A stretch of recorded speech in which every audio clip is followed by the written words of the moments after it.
Hello everyone, it's 𝐒𝐻𝐻𝐸, and in today's video I'll be listening to Infinite Granite, the brand new album from blackgaze and post-metal leaders Deafheaven. But as you may already have heard, this time around Deafheaven have apparently dropped the black metal from their blackgaze. And yeah, listening to the singles leading up to the release of this album, it was Great Mass of Color and the Gnashing that I heard.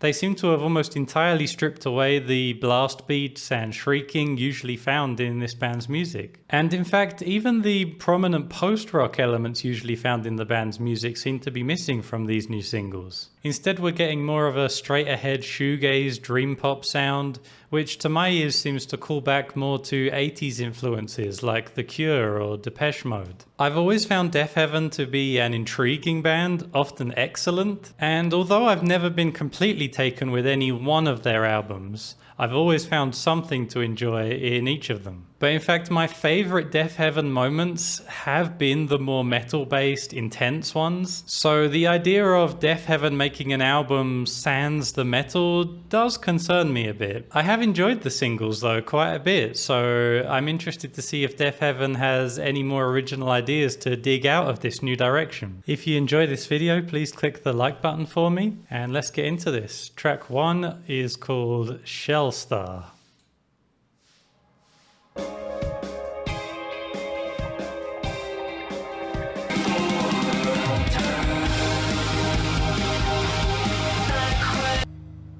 Alright, so that was a pretty cool first track. Obviously it is very reminiscent of early shoegaze stuff like Ride and Slow Dive. But as I mentioned about the singles, I also hear quite a prominent influence from The Cure, in both the vocal delivery and the guitar sounds. But in the vocals, they almost sound weirdly British, which I guess is a sign of them wearing their influences very closely on their sleeve. But I will say the verses were surprisingly groovy, which I did like. The production sounds really nice, really clear and beautiful. The drumming was powerful, which was definitely a great strength. I guess my only complaint is that the actual melody and chords feel a little lightweight and not particularly memorable. But in terms of the sound, lots to enjoy. Moving on to track 2, this one was also released as a single, but I don't think I've heard it actually. It's called In Blur.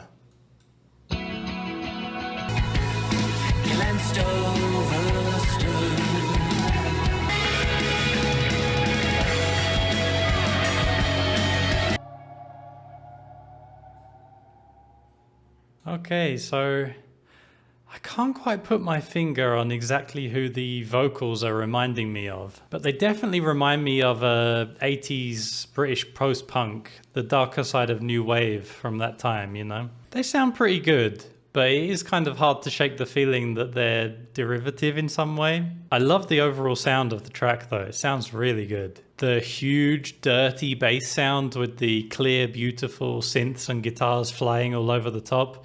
It's really effective, atmospherically. And the chords in this song do a lot more for me than in the first song. And it hits a pretty great climax towards the end. Still not the strongest melodically, perhaps, but there was enough going on in the sound to keep me pretty enthralled, actually. The next song was the first single. It's track 3 and it's called Great Mass of Color.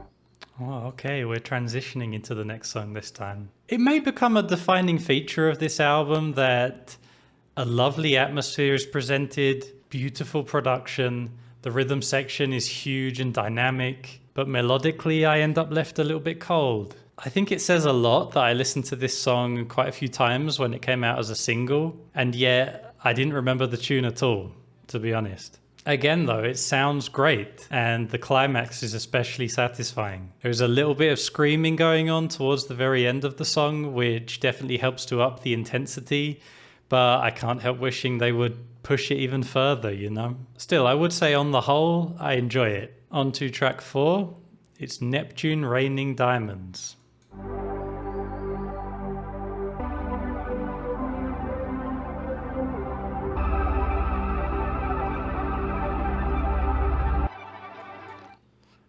Okay, so that was a nice ambient interlude. I love the thick, bass-heavy sound, and the prominent lead synthesizer sounded pretty cool. Actually, it reminded me of 𝐼𝐴 Suns by Linkin Park. I don't know if that's a comparison fans of Deafheaven will be very pleased to hear, but if you haven't heard 𝐼𝐴 Suns, check it out. It's better than you might expect. But yeah, there's something kind of cinematic about that interlude. You know, I'm reminded of Blade Runner by Vangelis, you know, that kind of synthscape that seems to present a huge city panorama. Definitely set up a cool mood.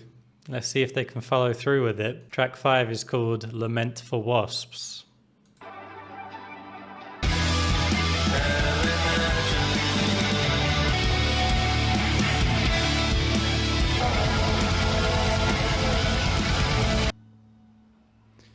So this one was kind of a mixed bag for me. The verse melody was somewhat interesting, but the chorus, once it got to the chorus, I'm afraid it did basically nothing for me there. I think the sound of the album is starting to lose its luster a bit. I suppose that the interlude track should have helped to break up the main songs, keep things interesting, but I think they did need to introduce something different at this point in the album, and this song didn't really do that. The instrumental section was definitely the more interesting part of the song. Some pretty nice rhythm changes definitely woke me up. And once again, a pretty satisfying climax that really built up the intensity. But I'm afraid a great climax won't fix what's essentially mediocre songwriting. Let's hope the next song has something a bit different to offer. It's track 6 and it's called Villain.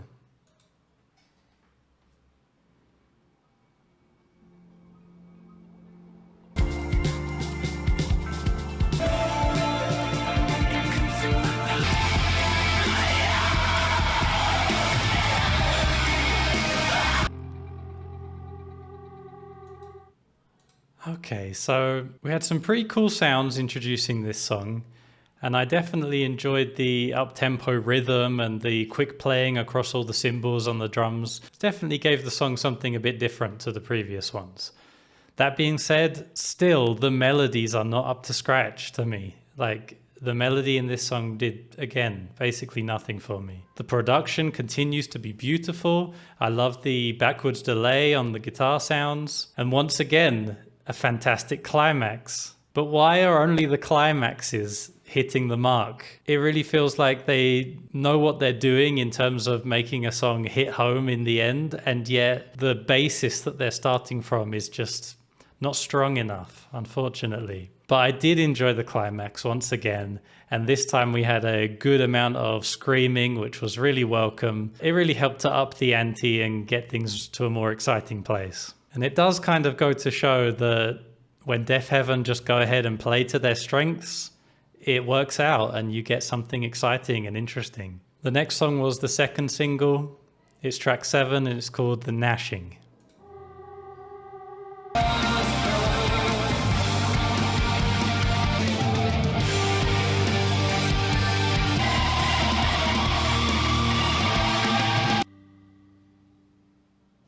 Okay, I do like the immediate intensity of this one. You know, a couple of the previous songs start out a little bit dull before they actually go anywhere, but this one is pretty exciting from the get-go, which is good. The playing on this song impressed me quite a bit, especially the bass guitar and the drums. And it makes sense that this one was a single because it does have some of the more memorable vocal parts. Although the sound of the vocals are a bit unusual at times. Kind of nasal, like he's doing a Bob Dylan impression, which I'm not sure totally works. I don't hate it, it just sounds a little bit strange. And of course another strong ending. This time I think it was a good move that they put some vocals over the big ending part, and those were some of the stronger vocals that we've heard. But I do feel that they were outshined by the soaring lead guitar that came in after them, which were probably the highlight of the song for me. Moving on to track 8, it's called Other Language.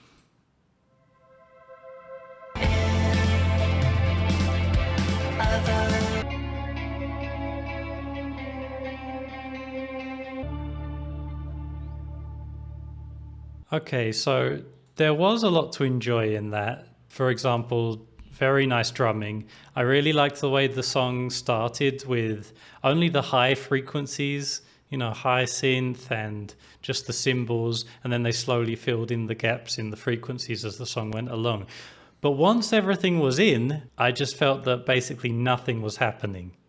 Unfortunately, it just felt like more of the same, you know, that we've already heard on the album. Very unmemorable melodies. And, you know, once again, we had a more intense climax that, you know, feels like it should wrap up the song, but by this point, the idea is stale. And with how long this album is, I can't help feeling that this song could have just been cut altogether. I really hope that the last song has something interesting to offer at this point. So here we go. It's the last song. It's track 9, and it's called Mombasa.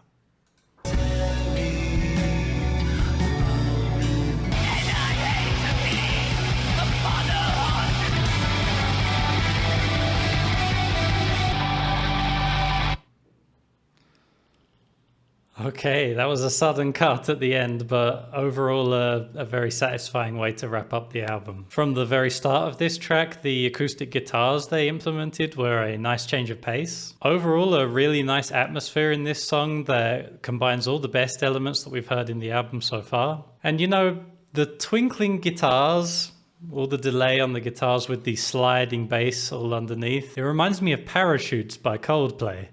And that may be another comparison that Deafheaven fans are not happy to hear. Parachutes is a lovely album, and it's a very evocative sound. I like it very much. I thought it worked for Deafheaven. Unfortunately, I did still feel the melody in the first half was lacking. It was made up for by the strength of the instrumental and the atmosphere. But the band treated us to a classic blackgaze sound in the second half. The blast beats came in, the screamed vocals were on full force, and it felt earned and impactful.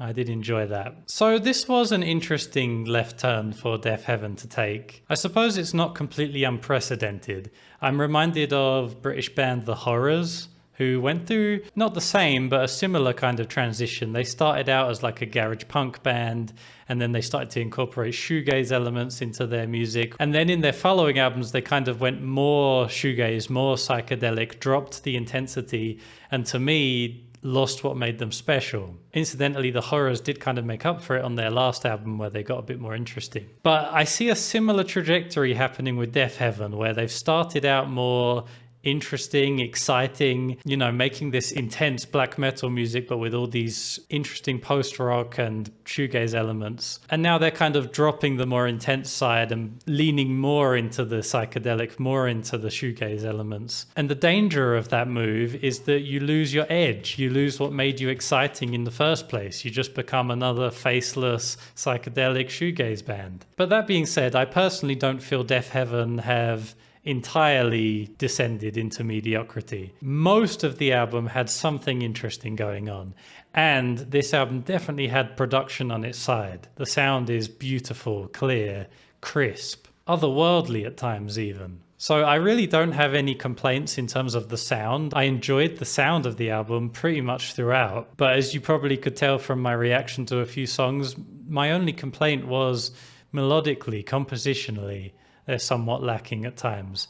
And to be honest, I suppose to an extent I've always felt that about Deafheaven, even at their strongest. I've often felt that their songs are somewhat unmemorable. I just feel the songwriting could be stronger. And I suppose on this album there were definitely strong moments, and that's definitely leaving me with an overall positive impression of the album. I just wish it could have been more consistent. And the album being so long, it definitely does feel that it would have been a good move to edit a bit more and just leave the strongest material on here. When you have an album that has a sound that doesn't deviate too much from that sound, it just makes sense to cut the weaker material, no? But yeah, to be honest, I suppose I am happy with this direction for Deafheaven. I do feel that even though their last album was good, I did feel that their sound was perhaps becoming a bit stale. So any change for Deafheaven was probably the right move at this point, and I'm sure that's what they felt going into this. And I do think they had a sound in mind for this, and they were successful in achieving it. It's just a shame that going in a more melodic direction, they weren't able to come up with stronger melodies for use in these songs.